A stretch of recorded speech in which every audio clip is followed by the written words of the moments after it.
What's the biggest question that you could possibly ask? Surely what it might be is, how did everything begin?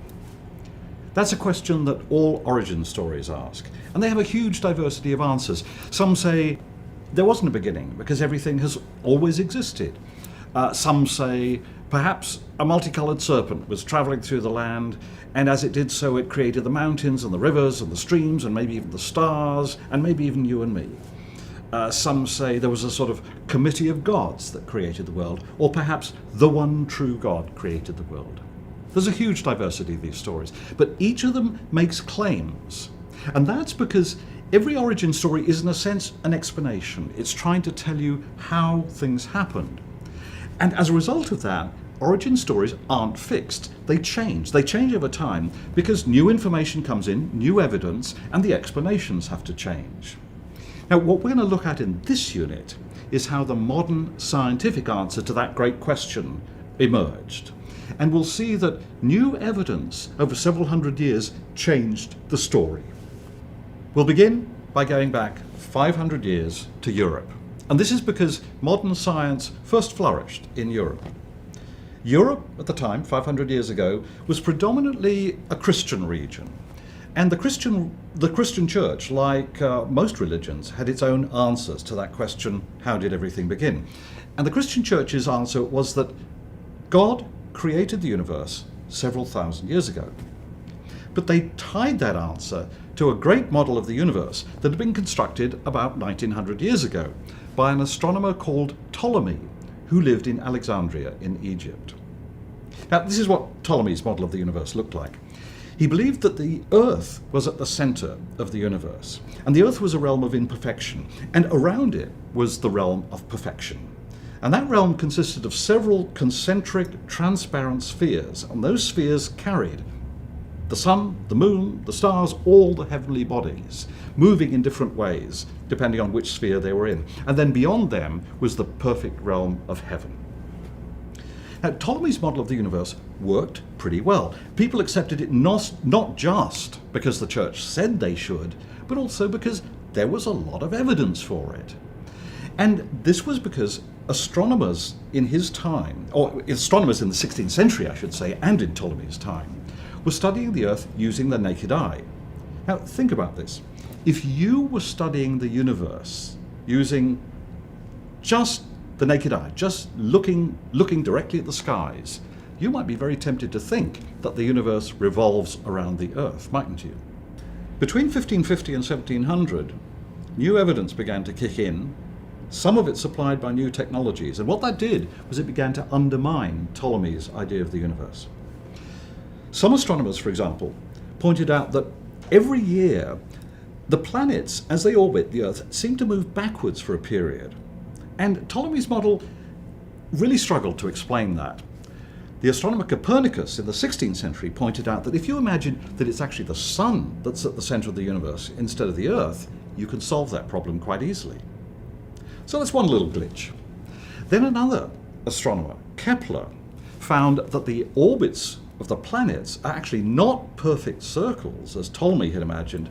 They are ellipses, ovals like this. Again, that was a problem. Third, an Italian astronomer called Galileo began to use what was the hot new technology of the time, the telescope. And he was one of the first astronomers to actually look at the heavens through the telescope. And what he saw showed the heavens were much less perfect than Ptolemy had thought. For example, if you look at the sun, it's got sunspots. These are real sort of blotches on the faces of the sun. No one liked that. And if you look at Jupiter, you find it's not a single planet. It's got little moons, lots of moons orbiting it. So for all of these reasons, people began to worry about Ptolemy's model and notice how new technologies, new evidence, and logic have begun to undermine a traditional explanation of how the universe works. Late in the 17th century, the great English scientist Isaac Newton began to argue that it wasn't concentric spheres that held together all the bodies of the universe. It was actually a mysterious force that pervaded the entire universe that was called gravity, and it pulled everything together.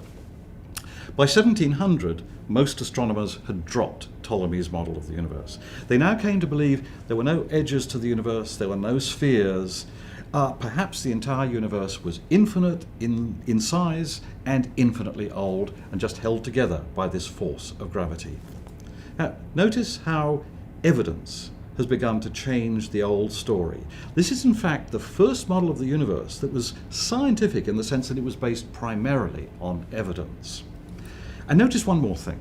Notice how scientists in different parts of the world communicate with each other, share their information, share their evidence to construct a new story. This is the process that we're going to call in this course collective learning. And here's a very powerful example of how it works. Let's call this model of the universe we've just been describing Newton's universe.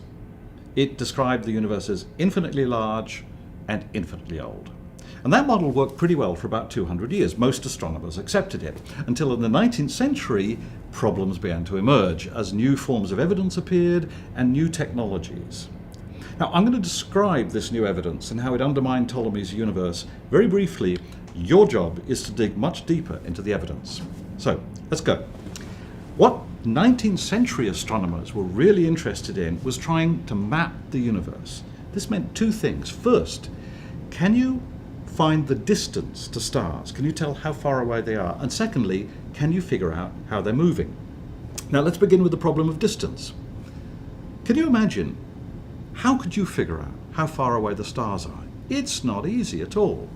But in fact, the Greeks, who are really good at thinking about the universe logically and rationally, had already figured out how you do it. And the method is that of parallax. Let me try and explain. Now, take your finger, put it right in front of your nose, and now hold the finger steady and waggle your head. And notice that the finger moves against the background, okay?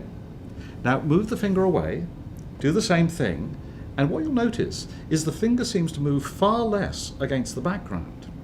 Now, the Greeks had figured out that something like this might be true of the universe. If there's a star that's near us, it's a bit like your finger. You may see it moving against the background. And by figuring out how much it moves, you ought to be able to calculate how far away it is using trigonometry, which is the maths all surveyors use. But there was a problem. The Greeks simply didn't have the technology to make precise enough measurements, and the movements of stars, even the very nearest, are absolutely tiny. So it was not until the 19th century, when new, better telescopes emerged, that we were able to make the first parallax measurements and the first measurements of the distance to nearby stars.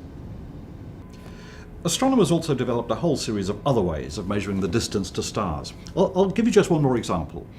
It involves a special type of star called a Cepheid. Cepheids vary. The pole star is a Cepheid.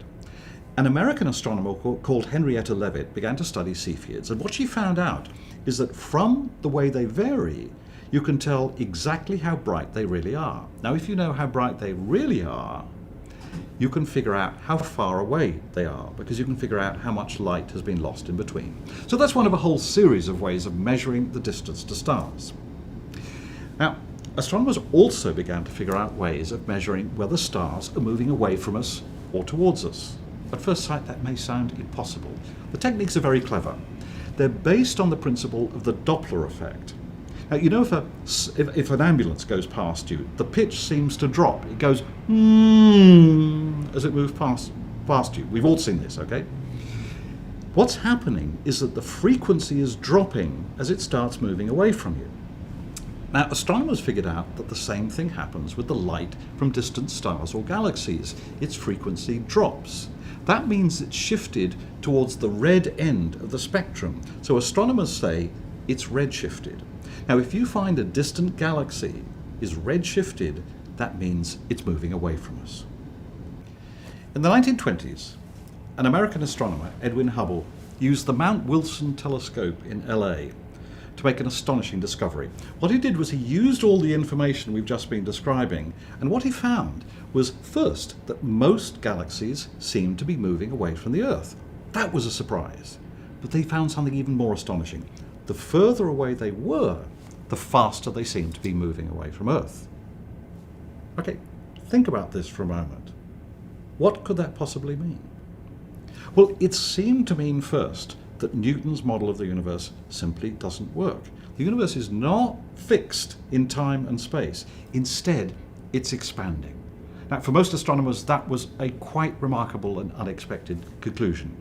Because if it's expanding now, think about the past. It must have been smaller in the past, and at some time in the past, it must have been infinitely small.